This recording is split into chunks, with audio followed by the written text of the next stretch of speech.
On est là pour parler figurines. Le principe de cette émission, le Tea Time, je vous parle d'une tendance pop culture geek accompagnée de personnes un peu plus spécialisées que moi. Et je suis super bien accompagnée pour le faire, les gars, tout simplement parce que là, je suis avec Mangavore qui donc travaille chez Tsume, éditeur, créateur de statuettes de collection plutôt incroyables. Et donc de l'autre côté, nous avons Dirty Barbos, que vous connaissez, un streamer de talent. Donc le Dirty Figous, c'est une émission spécialisée sur ta passion pour l'action figurine. Donc tu fais de l'actu, de l'unboxing. Donc bienvenue à tous les deux.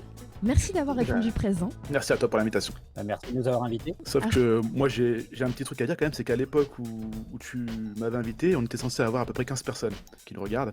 Ouais, c'est vrai. On est plus sur la même donne. On est plus sur le même game, c'est vrai. N'ayez pas peur si vous n'y connaissez rien en figurine. Je n'y connais rien en figurine. J'y connais que deux. L'idée c'était de vous proposer un trio un petit peu particulier où vous avez la noob, le passionné et le professionnel. On voit le professionnalisme, hein, bravo. Merci. Parce que le monde de la figurine c'est un petit peu particulier. Tout à l'heure on a employé des mots type action figurine, statuette, etc. Si là tout de suite, moi je suis une noob, j'y connais rien à ce monde-là, j'ai envie de le découvrir. Comment est dépeint un peu le monde de la figurine ?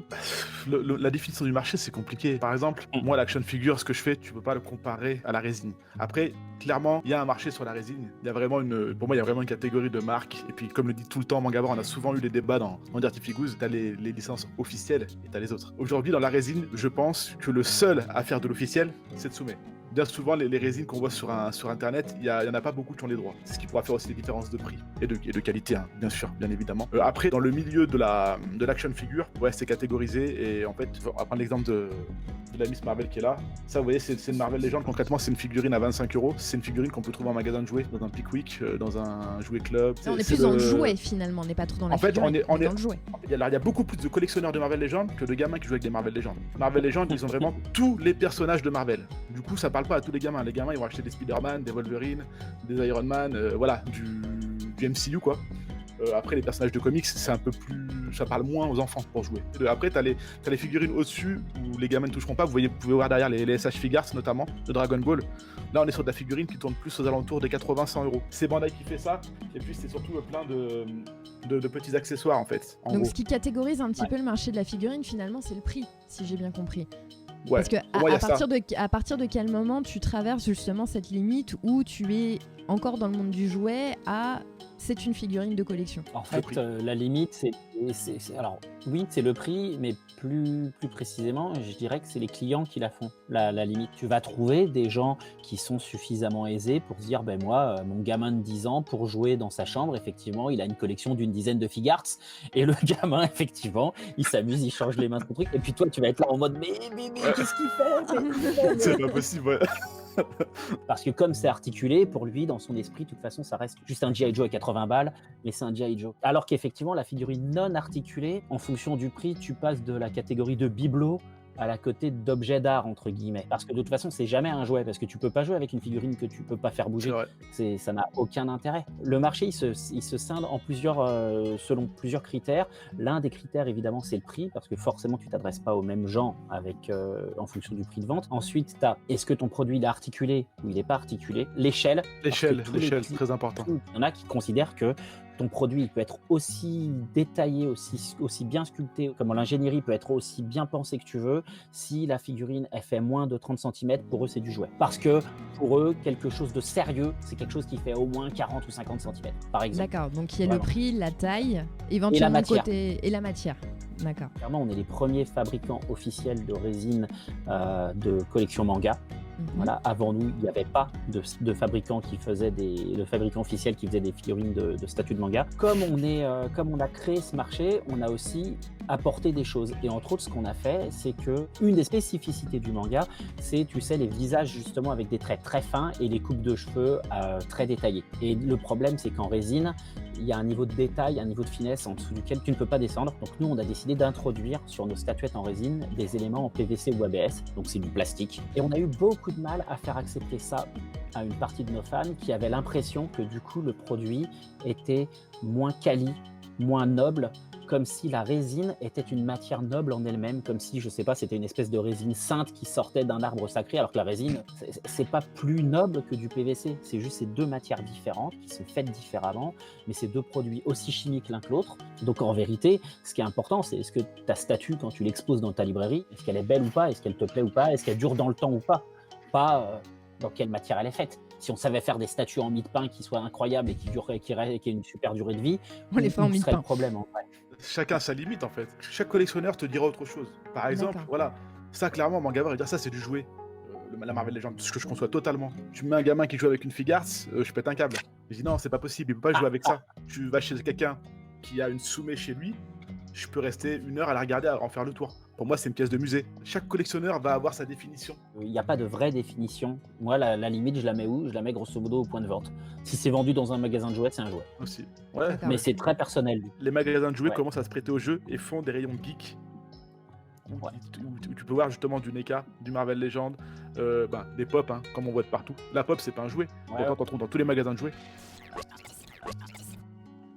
Transition d'un point de vue historique. Si tu compares à l'époque où moi, par exemple, j'avais 11-12 ans, enfin, j'ai jamais entendu parler des figurines de collection avant ma vingtaine d'années. Historiquement, est-ce qu'on a eu un moment où justement la figurine c'est devenu un objet de collection? Je pense que ça a toujours été le cas avant l'émergence des statues de collection et des figurines de collection manga. Il y avait déjà une grosse communauté de collectionneurs de figurines de comics. Les fabricants de statuettes, ils sont hyper vieux. Je veux dire, tu prends Sideshow Collectible, ils existent depuis hyper longtemps, Bowen Très aussi, longtemps, etc. Et avant eux, il y avait déjà en France des fabricants de statues de collection et de figurines de collection de personnages de bande dessinée classique. Tu te souviens, tu as déjà vu les reproductions de scènes de Tintin, tu sais, le sous-marin qui fait cette taille-là et qui vaut 300 €, tu vois, ou la reproduction de la baston du village d'Astérix, que des trucs comme ça. Sur le milieu de la bande dessinée franco-belge, on n'est que sur de la statuette de collection. Ou alors après, on tombe sur les jouets en caoutchouc, tu sais, comme les Schtroumpfs que tu Ouais, collectionnais. c'est exactement ce que Avec j'avais en tête. avec les barres de fer aussi, c'est tout articulé, les figurines étaient comme ça. Après, je pense que la bascule, elle est venue avec le moment où nous, pour le coup, là, nous trois, entre autres, hein, et puis les gens qui nous regardent, quand on est devenus adultes, on est devenus non seulement des nouveaux clients aptes à acheter des produits que nos parents n'auraient pas achetés, mais on est aussi devenus des nouveaux revendeurs, voire, comme c'est le cas pour Tsume, des nouveaux fabricants qui avaient envie de fabriquer des produits qui n'étaient pas fabriqués avant. Toute l'histoire, entre guillemets, de la création de Tsume, c'est exactement ça, et ça rejoint complètement ce que tu racontais à ton sujet, Dirty. C'est-à-dire que Cyril, le fondateur de Tsume, pourquoi il a créé cette boîte? Parce que quand il était jeune, il était ultra fan de jeux vidéo et de manga, puis il a eu une période où ça lui est un petit peu passé, puis il est retombé dedans avec Naruto Shippuden, et à un moment donné, il s'est dit qu'est-ce que j'ai envie de faire, qu'est-ce que j'ai envie de créer. Justement, il importait des produits du Japon. Il a même été distributeur officiel de la marque Art of War qui fait des résines de collection de la marque Berserk. Et à un moment donné, il s'est dit en fait, j'ai envie de faire mes propres statues, j'ai envie de faire mes propres produits, j'ai envie de créer des figurines que je peux exposer dans mon salon et que mes potes qui ont complètement lâché le manga, quand ils viendront chez moi, ils regarderont en se disant « Waouh, c'est classe !» et pas en me disant « Ah ouais, c'est encore tes trucs de mangas, là, tes chinoiseries. » Et vraiment, c'est ça en fait. C'est vraiment le fan devenu adulte qui se dit je veux des produits, je vais les faire moi-même. Pour moi, franchement, je pense que ça coïncide aussi avec l'arrivée du manga. Parce que c'est vrai, comme tu disais si bien, moi je disais beaucoup de Gaston, d'Astérix, tout ça, mais en revanche, les statuettes, ça m'intéressait pas parce que petit, je pouvais pas interagir avec, je pouvais pas jouer avec. En revanche, petit, tu m'aurais mis, comme je disais tout à l'heure, les figurines de mes mangas préférés ou de mes comics, ça aurait été différent. L'arrivée du comics et du manga vraiment en grande puissance en France, ça a beaucoup aidé le marché de la figurine. Plus précisément, je dirais même que entre 2005 et 2010, je pense que c'est l'explosion des conventions qui fait que, tout simplement, avant, pour voir tes figurines, il fallait te déplacer en librairie spécialisée ou quoi que ce soit. Or, il y a plein de gens aussi qui achetaient, ou qui achètent encore d'ailleurs, leurs mangas en supermarché ou en espace culturel, etc., dans des endroits où tu les trouvais pas. Mais quand tu vas à Japan Expo, quand tu vas à Paris Manga, quand tu vas à Toulouse Game Show, à tout ce que tu veux, voilà, t'as les revendeurs qui sont là et évidemment ils mettent pas en avant les bouquins parce que d'abord ils font moins de marge dessus puis c'est pas pratique, etc. Non, ils mettent en avant les figurines et tu vois plein de figurines et tu dis ouais mais c'est cher machin, puis un deuxième, un troisième, puis au bout d'un moment tu finis par en acheter une, puis quand tu mets le doigt dans l'engrenage c'est fini. Comme il y en a plein qui le disent dans le chat, le problème maintenant c'est la place. C'est ça. Oui, mais c'est vrai que tu dis waouh, la place, le budget. Mais alors du coup, au niveau processus création, on va partir sur le principe de la création d'une figurine prestige. Du coup, comment ça marche chez Tsume? Le processus classique, comment ça se passe? Il y a Cyril qui arrive dans un bureau qui dit j'ai une idée. Et là, tout le monde commence à transpirer. Première chose, déjà, il faut avoir la licence pour travailler dessus. Il faut contacter l'ayant droit pour dire hey, on a envie de faire des figurines ou des statues sur ta licence. Qu'est-ce que tu en penses? Et donc, il y a une discussion, donc je vais passer les détails. Mais grosso modo, tu discutes avec l'ayant droit, tu te mets d'accord sur conditions commerciales et tu signes un contrat avec l'ayant droit qui va te permettre de développer ta statue. Par exemple, on va dire, je sais pas, qu'on fait un Son Goku en Super Saiyan 4, comme ça je suis bien vénère, tiens, voilà. Bien un truc dont j'ai absolument pas envie. C'est du Dragon Ball Z, donc on va le signer avec Toei Animation. Pour refaire du coup toute la chaîne de création, tu as un auteur qui crée un manga, il bosse chez un éditeur. Si le manga marche bien, il est sorti en volume relié et ça permet de faire des revues complémentaires. Et pour aider aux ventes à ce moment-là, l'éditeur se met en bisbille avec un studio d'animation pour créer une série d'animations. Et pour pouvoir financer tout ça, comme c'est très cher, en général, ils se mettent d'accord avec un marchand de jouets qui va être le sponsor principal, qui lui va s'y retrouver parce qu'il se dit si la série est diffusée à la télé, tout le monde va kiffer, donc je vais pouvoir vendre des jouets. Tout ça, ça va créer ce qu'on appelle un comité, et le comité va gérer la propriété intellectuelle. À partir de ce moment-là, tous les produits dérivés et tout un tas de choses qui vont être créés autour de la licence sont gérés par ce comité et pas du tout par l'auteur d'origine, ni même par l'éditeur. Et entre autres, les droits dérivés, c'est ce comité qui les détient, et c'est donc eux qui vont aussi les vendre par territoire, donc ils vont les vendre en Europe, en Afrique, en Asie, en Amérique, où ils veulent, voilà. Sachant que le Master Toy, celui qui a financé le dessin animé, lui en général, il garde le marché domestique, c'est-à-dire le marché du Japon. Donc nous, on discute avec Toei Animation pour avoir le droit de faire une statue, et il faut bien comprendre qu'une fois que tu as signé un contrat avec Toei Animation pour faire ta statue de Dragon Ball Z, et c'est valable pour tous les ayants droit, tu es lié par un contrat pour faire un produit officiel, donc tu n'es pas libre de faire ce que tu veux. Il y a des contraintes. Mais Son Goku, c'est Son Goku. Il y a des choses qui font que Son Goku est Son Goku. Tu peux pas décider de lui faire des cheveux. Alors, il faut que je trouve une couleur qui n'a pas encore été exploitée pour pas me faire.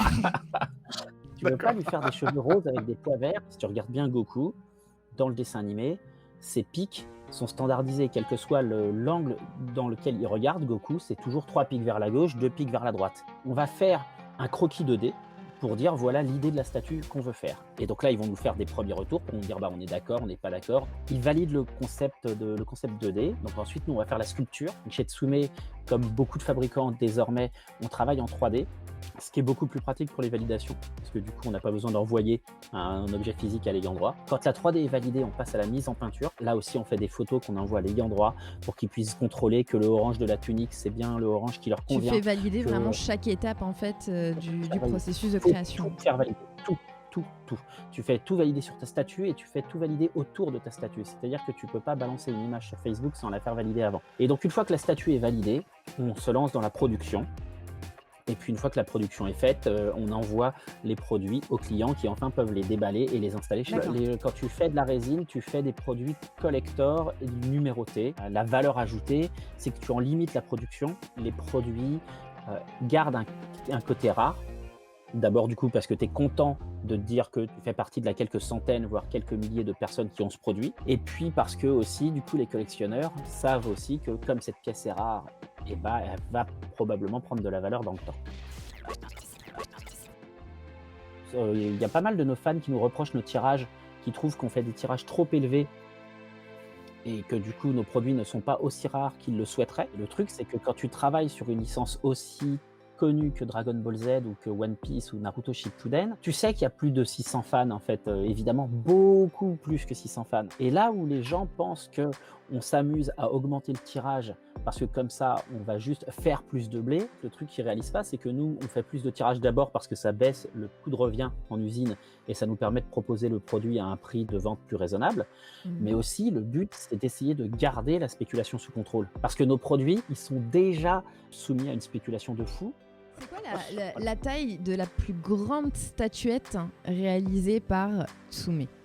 Pour la vente, on a fait des bustes en taille réelle. On a un buste de Saitama et un buste de Ichigo Kurosaki qui sont en taille réelle, donc c'est des bustes. Et on a, j'allais oublier, on a un buste de Predator qui fait 1m20 de haut. Il est d'autant plus fou que c'est un buste qui est entièrement personnalisable. C'est-à-dire qu'à la commande, tu choisis, est-ce que tu le veux avec le masque en damage, est-ce que tu le veux avec du coup sans masque et tu lui vois la mâchoire ou avec la mâchoire ouverte. Ce qui fait qu'à la fin, tu reçois un buste qui est quasiment unique, compose toutes les options, il y a genre 300 combinaisons différentes, un truc comme ça. Oui, chez Tsume, on a un mode de commercialisation d'une partie de nos produits, donc les statuettes de collection en l'occurrence, qui est particulier pour les gens qui ne sont pas habitués au monde de la figurine de collection. Parce que la mise en vente en précommande, c'est quelque chose de très classique dans le milieu de la résine de collection. On est sur des produits qui sont très techniques et qui sont limités. En général, c'est assez classique, à peu près tous les éditeurs fonctionnent de la même façon. Une fois que ton produit est prêt, avant que la production soit finie, tu le montres au public et tu dis bon bah voilà, je le mets en vente maintenant et c'est une précommande, il sera livré dans X mois. On estime en amont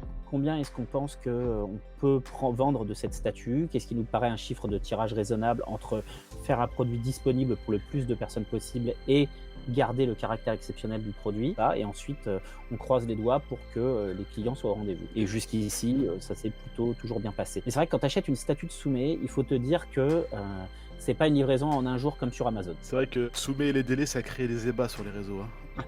Après, bon voilà, le truc c'est qu'on s'est créé à partir de rien, on a progressé, Oui. on s'est développé. Non, C'est et vrai puis- qu'on a pris du retard sur certains produits. Je trouve qu'on a bien bossé ces derniers temps pour rattraper ce truc. Et après, on va voir. Faut pas se mentir.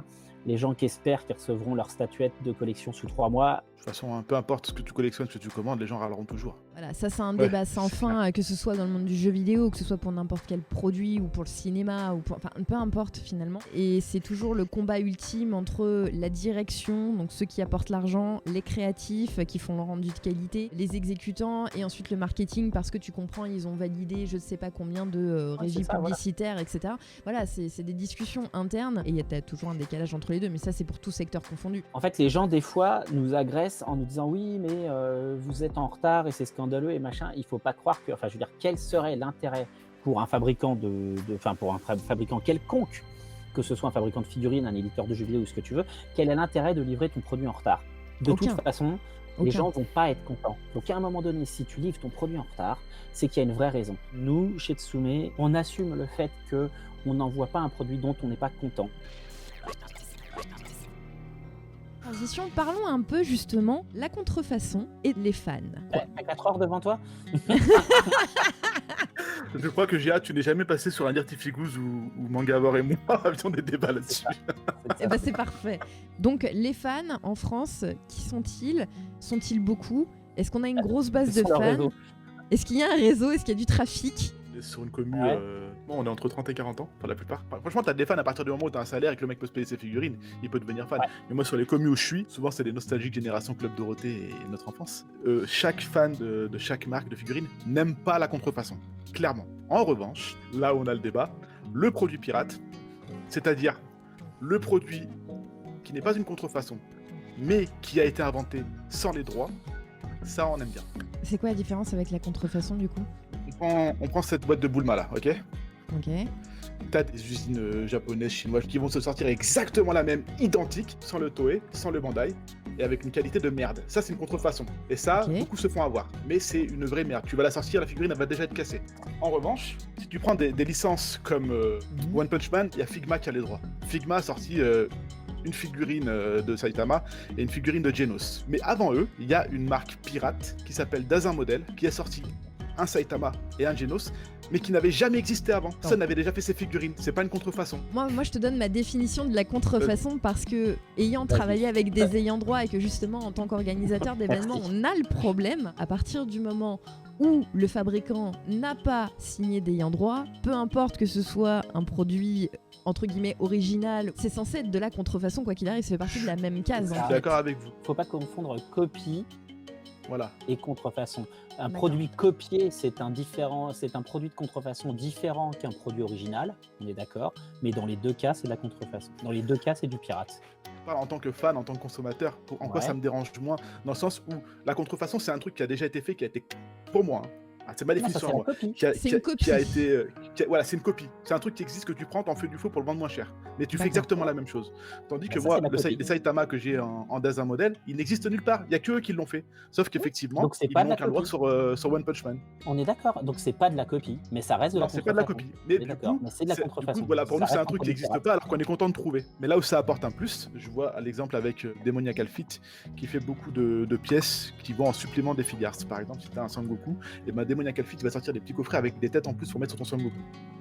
Figart, c'est la marque officielle. Demoniacal Fit, c'est un fan clairement qui crée des têtes et qui les vend sur internet. Il a aucun droit de faire ça.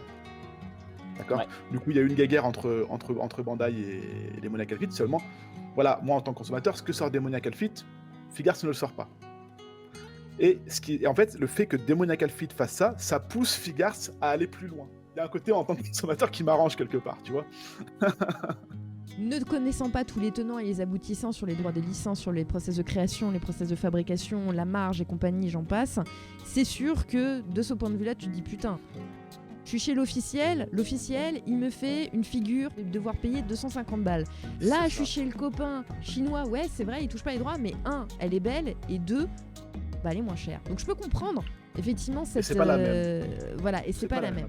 Je comprends Ouais. complètement, mais c'est vraiment deux choses différentes. Je suis pas là pour venir dire faut acheter ci ou faut pas acheter ça. Chacun fait ce qu'il veut. Ce qui est important, c'est de mettre les bons mots sur ce qu'on fait. Quand tu achètes un produit de contrefaçon, original ou copié, hein, voilà, et bah l'auteur n'a aucun N'est pas contrôle. rémunéré dessus, ouais. Oui, bien sûr, L'auteur mais n'est je suis pas totalement rémunéré. d'accord.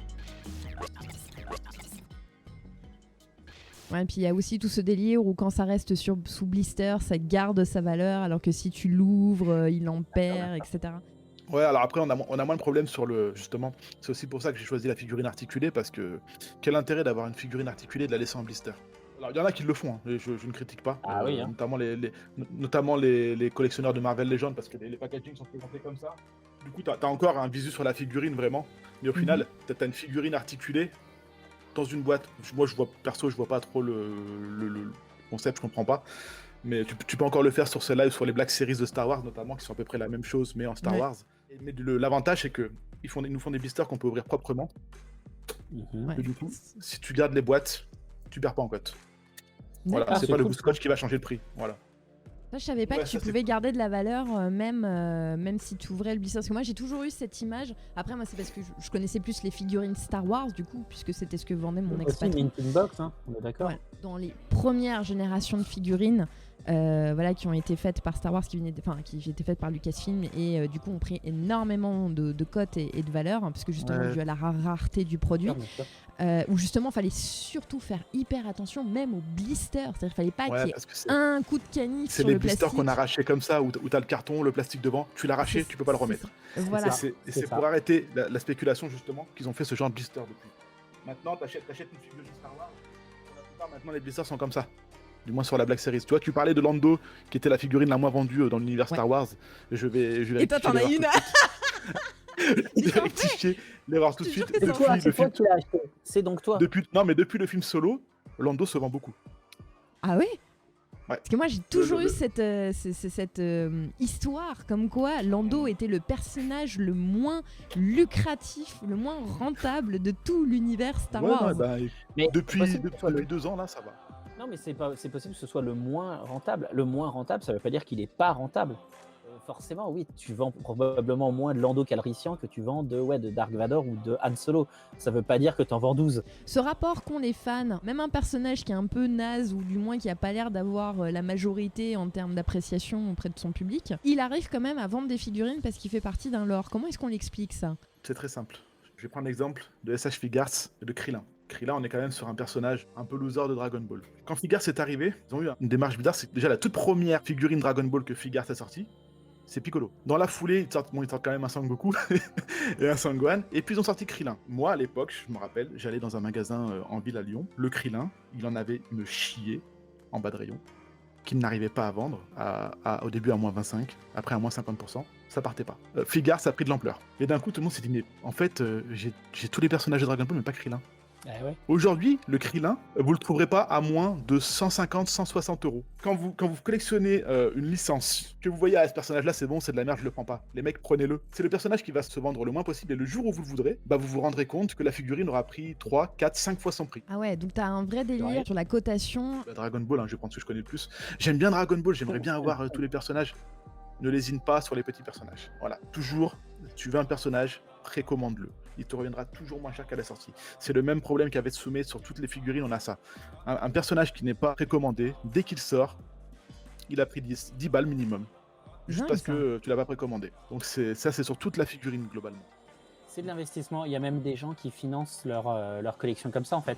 Je sais pas si j'imagine que dans l'articulé, ça doit être pareil, mais dans la statue de collection, clairement, il y a des gens, comme justement on le disait tout à l'heure, la place, c'est aussi une limite. Il y a des gens qui, à certains moments, se disent « Ok, moi, je commence à plus avoir de place » et qui revendent certaines de leurs pièces en se disant « Bah voilà, celle-là, je m'en débarrasse parce que du coup, en plus, avec ça, ça va me financer 3 statuts derrière ou machin. » Il y en a beaucoup qui font ça. Moi, en Exactement. fait, ma morale fait que je ne le fais pas. Mais je vous cache pas que ma femme, souvent, elle me dit « Mais pourquoi t'en prends pas 3? Ça te paye la tienne, tu revends les 2 autres. » Je dis « Mais parce que je suis pas comme ça, en fait. C'est Moi, ça. je me dis qu'il y a un mec, si j'en prends 3, il y a un mec qui va rater sa préco à cause de moi. Alors, autant ça va Ça, être, exactement. excusez-moi du terme, un connard qui va vouloir se faire de l'argent. Mais autant ça va être un fan comme moi qui va rater sa préco parce que moi, j'aurais spéculé, en fait. Et c'est pas ce que je veux voir. Mais évidemment, il y a de la spéculation tout le temps, de toute façon. Et il y en aura tout le temps. Il y a un côté pari aussi, quelque part. Il y a un côté rareté du personnage. Enfin, clairement, Là, est-ce que pour vous, c'est quelque chose qui va rester linéaire, qui va stagner, ou est-ce que c'est quelque chose, au contraire, qui va prendre de l'ampleur et on va avoir de plus en plus de fans? on est clairement sur une génération de geeks. Je pense qu'on est à un moment très fort de la figurine. Les adultes, du moins, hésitent moins à acheter des figurines pour eux et pas pour leurs enfants. Une belle période, enfin, pas pour les collectionneurs, hein, parce que du coup, ça augmente les prix. Mais après, en termes de licences, clairement, les licences qui perdureront, c'est les licences immortelles, comme Star Wars. Star Wars, j'avoue que surtout que là, ils ont l'air de s'être bien repris cette année. Oh oui. Donc Oh oui. j'avoue, ouais. Après, côté manga, pour moi, évidemment, Dragon Ball Z, c'est incroyable. Hein. Ça fait C'est immortel. 30 ans maintenant que ça continue, c'est incroyable. 35 ans, et c'est pas prêt de s'arrêter. Et ce qui est impressionnant, c'est que je crois que Naruto vient d'atteindre ce statut. Il y a Saint Seiya aussi dans les vieux trucs hein, qui Ah oui, sont c'est vrai, immortels. immortel, oui. Bien sûr. Saint Seiya, bah, tu vois, justement, Bandai, il continue à vendre des pelletés de produits. Hein. En beaucoup moins classe, mais immortel quand même, je te présente aussi Power Ranger. Hein. Power Ranger chez Bandai, carrément. laisse tomber, Bien c'est le sûr. truc, ça ne s'arrête jamais. Du jouet, il y en a une chier encore. Hein. Et puis il y a une bonne question là dans le chat de Danny de la Drôme qui Mhm. dit que ça sert sur la nostalgie. Alors, absolument, on a rien que cette année, NECA, Ouais. sur la licence Et le Predator, dernier est sorti il y a quoi a il y a 2 sorti ans à peu près 160 figurines. Ils font pareil avec Alien, donc la nostalgie, elle est clairement présente dans le monde de la figurine. J'irai un peu plus loin que ça, c'est que la nostalgie, c'est pas que la nostalgie, ça marche dans la figurine, c'est qu'en fait la figurine fait comme le reste du monde du divertissement. Aujourd'hui, on est dans un monde où la prise de risque est souvent limitée par les studios créatifs. Quoi. Sur les fabricants de figurines, il y a aussi un autre facteur qui joue, c'est, encore une fois, qu'est-ce que toi tu as envie d'avoir bien Et sûr. Rio qui parlait aussi d'une chose très intéressante, je suis d'accord avec lui. Pourquoi il n'y a quasiment pas de figurines dans l'univers City Hunter? C'est vrai ça, Alors, tiens, c'est une bonne question ça. C'est super compliqué City Hunter et je pense que Mangabor il peut en parler mieux que moi. Alors c'est surtout que les valides sont longues, c'est pareil pour Ken le Survivant en fait. Les deux, ils ont créé leur boîte ensemble, ils gèrent tout et c'est vrai que c'est eux qui gèrent. En fonction des ayants droit, faut bien vous dire que en fait c'est comme tout, c'est un métier, ça s'apprend et clairement valider des figurines et des statuts, c'est un métier qui est hyper compliqué parce que passer de la 2D à la 3D, c'est pas facile. Il y a des ayants droit qui sont plus doués pour ça que d'autres. Pour vous donner un exemple très concret, quand on envoie une 3D, par exemple, en validation, il y a des ayants droit qui vont juste nous dire « Ouais, le visage, il faudrait que le nez il soit plus petit, mais pas trop petit non plus. » T'es là, ok, qu'est-ce que je fais de ça? Et puis il y a d'autres ayants droit, ils vont prendre le screenshot et ils vont redessiner par-dessus pour dire « Bah tiens, là, sur cette vue-là, il faudrait que ce soit comme ça. » Puis ils prennent Mais une ça, autre c'est vue, bien, ça. ils recomplètent. Et donc après, toi, en termes de sculpture, tu peux plus corriger, tu vois. Et si en Faites plus long. de ça, il a une petite équipe pour gérer plein de produits, de la figurine, mais aussi des adaptations en film, et puis des spin-offs, et puis des t-shirts, et puis des mugs, et puis des machins, bah, peut-être qu'il te répond pas vite, et s'il te répond pas vite, et que c'est long, bon, bah, au bout d'un moment, voilà, peut-être que c'est pour ça. Et puis, je sais pas à quel point les fans de City Hunter ont tous envie de s'acheter des figurines de Rio. Eh ben écoutez les amis, quel beau tour d'horizon. Moi j'ai appris plein de trucs, Yeah. j'espère qu'il en est de même pour Merci à vous. Vous toi. êtes quand même restés assez nombreux pendant tout le long du live et ça fait ultra plaisir. Donc merci Ouais. d'être là les gens. Voilà, si vous avez envie de dire un petit mot de la fin voilà, par rapport à la thématique du jour, N'hésitez pas à vous acheter des figurines si vous aimez ça, il n'y a aucune honte Ouais. à ça. Si ça vous fait plaisir, allez-y. Le point le plus important, je pense, à retenir de toute cette discussion, c'est que j'ai raison et Dirty a tort. Ah bah des Non, mais pas maintenant. Dernac Ah, le finish.